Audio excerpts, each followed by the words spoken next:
여러분, 절대 이것은 자녀들에게 물려주면 안 되는 거예요. 이것을 물려주면 그 자녀는 평생을 힘들게 고통스럽게 살게 됩니다. 여러분 안녕하세요, 이정민입니다. 여러분, 부모라면 절대 자녀들에게 물려주지 말아야 할 것이 있습니다. 하지만 몰라서 그렇지 못한 사람들이 너무나도 많아요. 하여 평생을 그 자녀가 불행하게 힘들게 살아가도록 만들어버린다는 것이죠. 아마 여러분들 중에서도 이런 분들 정말 많을 거예요. 여러분, 자녀는 부모의 거울이라고 하였습니다. 절대 이것만은 무슨 일이 있어도 물려주지 마세요. 첫 번째로, 나 죽거든 화장해서 저 강에 바다에 뿌려라 라는 말입니다. 아마 여러분들 중에 부모님들에게 이런 소리 한두 번 안 들어보신 분 없을 거예요. 그리고 실제로 이런 말을 무슨 유언처럼 하시는 분도 있다는 것이죠. 네, 이 말은 절대로 해서는 안 되는 말이고, 또 자녀가 이렇게 하도록 만들어서는 안 되는 거예요. 이렇게 하면 자녀와 부모 사이의 인연은 완전히 끊어지게 되고, 또 그 자녀는 어떤 식이든 조상복을 전혀 얻지 못하는 삶을 살게 됩니다. 여러분, 우리 풍수에서는 동기 가몽의 원리를 가장 중요시합니다. 아무리 자녀에게 도움을 주고 싶어도 기회 전달체, 즉 유골이 흩어져 버리게 되면 전혀 영향을 줄 수가 없게 되는 거예요. 하여 부자들은 그렇게나 부모의 묘소를 좋은 곳에 쓰려고 노력을 하는 것입니다. 여러분, 조상복은 인간이 얻을 수 있는 가장 큰 복인 거예요. 아마 여러분들도 조상이 돌봤다라는 소리 한두 번씩은 다 들어보시고 해보시기도 하셨을 것입니다. 네, 실제로 이런 말 하는 분들 정말 많습니다. 에이, 그놈의 조상복 난 한 번도 못 누려봤다 라고 말씀하시는 분들이 말입니다. 여러분, 지금 여러분이 큰 불행이 없이, 큰 병이 없이 그저 보통의 삶을 살아가시는 것도 어찌 보면 약간의 조상복은 다 작용이 되고 있는 거예요. 물론 자신의 삶에 화가 나기도 할 것입니다. 또 자신의 삶이 의미가 없었던 것 같기도 하고, 또 자녀들이 행동하는 것을 보면 여러분 스스로가 무슨 큰 죄를 저질렀나 라는 생각도 들기도 할 거예요. 여러분, 그렇다면 여러분의 후손은 그렇게 살도록 만들면 안 되겠죠. 그리고 또 현대는 거의 대부분 화장을 합니다. 아마 매장을 하거나 묘를 쓰는 분들 그리 많지 않으실 거예요. 여러분, 그래도 유골은 뭐하죠? 있어야 하는 거예요. 그래야 그 기운이 모여서 힘을 발휘할 수가 있게 되는 것입니다. 네, 제가 부모님의 유골을 강이나 바다, 산에 뿌렸다고 하는 사람들 치고 자신의 노력만큼 실제로 성과를 얻고 살아가는 분들을 단 한 분도 보지 못하였습니다. 여러분, 혹시 청개구리 고사 아시죠? 청개구리가 비만 오면 개천에서 부모님 청개구리의 묘가 떠내려갈까봐 운다는 고사 말입니다. 네, 이런 행동은 자녀의 가슴에 못을 박는 것이고, 또 평생을 불행하게 살아가도록 만드는 절대로 해서는 안 되는 행동이고 말인 거예요. 정말 금전적으로 정 어려우시다면 수목장이나 그 외 다른 방법들 참 많습니다. 네, 절대 자녀들에게 이런 말 하지 마세요. 이렇게 하면 그 자녀는 무조건 불행한 삶을 살아가게 됩니다.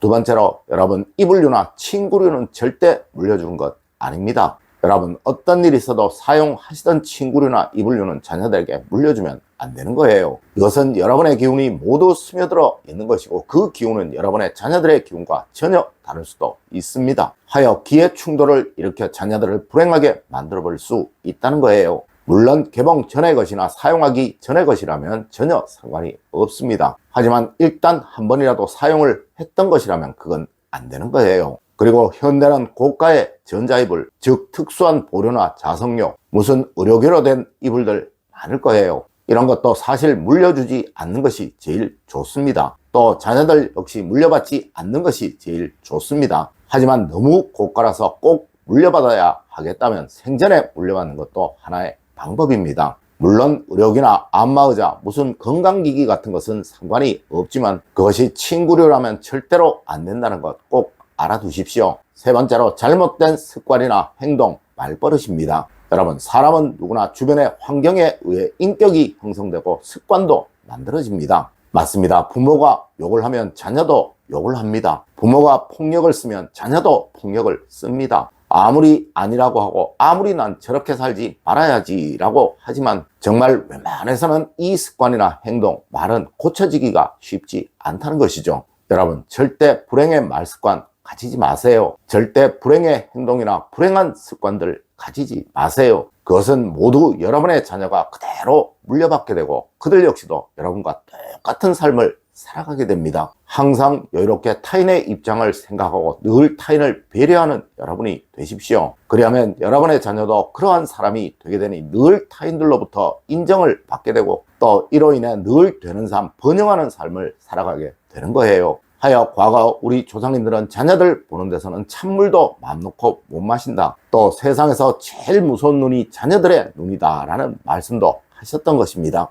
네 번째로 여러분, 부모가 사용하던 제기는 절대 물려받는 것이 아닙니다. 여러분, 부모님이 돌아가시면 제기는 반드시 새 것을 준비를 해야 하는 거예요. 절대 부모님이 쓰시던 제기 또 다른 가족이 사용하던 제기를 내가 가지고 와서 그대로 사용하면 안 되는 거예요. 네, 이 제기는 조상님들의 밥그릇이고 국그릇이고 또 음식 그릇입니다. 그리고 제사는 3대를 기준으로 하지만 거의 대부분 현대에서는 부모님의 제사만 지낼 것이고 또 그렇지는 않더라도 할아버지 할머니의 제사까지만 모실 거예요. 네, 만약 제기를 그대로 사용하게 되면 윗대 어른이 사용하시던 밥그릇, 국그릇, 음식 그릇을 부모님이 사용하게 되는 것이죠. 이것은 절대로 있어서는 안 되는 일인 거예요. 하여 제사를 철저히 모셨던 과거에도 위패는 그대로 두어도 제기는 부모님이 돌아가시면 무조건 새 것을 구입했던 것입니다. 여러분, 이거 하나는 꼭 명심하세요. 누가 쓰던 제기든 이것만은 절대 주고받고 하는 것이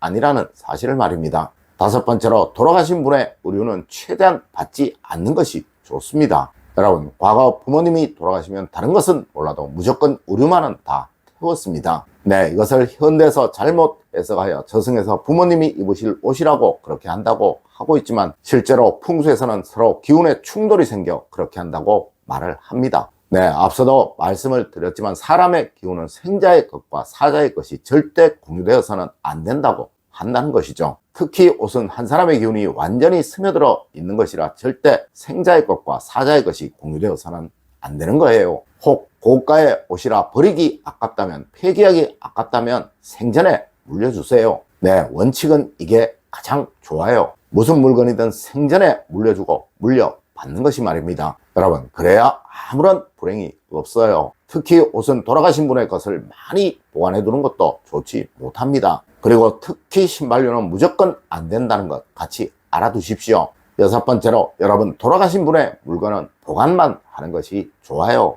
여러분, 간혹 돌아가신 분의 유품을 내가 사용하는 경우가 있는데 사실 이것은 그리 좋지 못합니다. 물론 한두 개 정도는 그리 문제가 없을 거예요. 네, 하지만 많아서는 안 된다는 것이죠. 여러분, 돌아가신 분의 유품은 보관하는 것이지 사용하는 것이 아니에요. 혹 추억을 위해 잊지 못해서 사용하고 계시다면 하나, 둘 정도를 절대 넘지 않게 하시고 나머지는 전부 깨끗한 상자에 넣어 보관을 하시다가 그리우실 때 또 보고 싶을 때 꺼내 보시고 추억하시고 회상하세요. 네, 그것이 가장 좋은 수단입니다. 여러분, 오늘은 절대 후손에게 물려주면 안 되는 것과 또 물려받으면 안 되는 것에 관한 이야기를 해드렸습니다. 오늘 제가 알려드린 이야기 여러분들 꼭 명심하시길 부탁드리며 오늘의 이야기를 마치도록 하겠습니다. 늘 올바른 학문과 올바른 지식을 여러분들께 전하도록 노력하겠습니다. 여러분 긴 시간 감사드립니다. 감사합니다.